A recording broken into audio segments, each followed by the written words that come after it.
Ok, on a notre moule comme on l'a vu dans la partie 1 pour fabriquer des carreaux de ciment, mais il va nous manquer quelque chose. La trepa, comme on dit au Mexique. En français, le diviseur. C'est comme un pochoir, mais en 3D, dans lequel on va remplir chacune des cases avec un ciment coloré pour faire notre motif. Et où trouver ces diviseurs? Chez Eduardo à Guadalajara. Désolé pour la prononciation.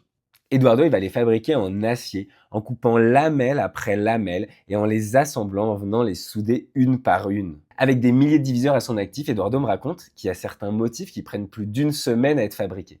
Et là, vous allez me dire, mais dis-moi César, j'ai vu tes vidéos, toi tu utilises du plastique, non, pour tes diviseurs? Oui, en effet, moi je l'ai fait avec l'imprimante 3D, mais pas parce que je suis hyper technologique, mais parce que faire un diviseur, au-delà d'être un métier, comme nous le montre Eduardo, ça présente un certain coût, jusqu'à des fois plusieurs centaines d'euros par diviseur. Alors vous imaginez, pour moi, avec plus de 70 collections, plusieurs centaines de diviseurs depuis que j'ai commencé, le coût et en temps et en argent que ça aurait représenté. Et le plastique, c'est pas du tout si fantastique. Ça casse, ça fuit plus facilement, ça demande une plus grande attention quand on fait les carreaux et donc du coup, ça ralentit le temps de production. C'est donc parfait pour ce que je fais, de la petite série, du sur-mesure, de l'artistique. Et d'ailleurs, à mon retour de Mexique, je compte sortir plein de nouveautés et j'ai trop hâte.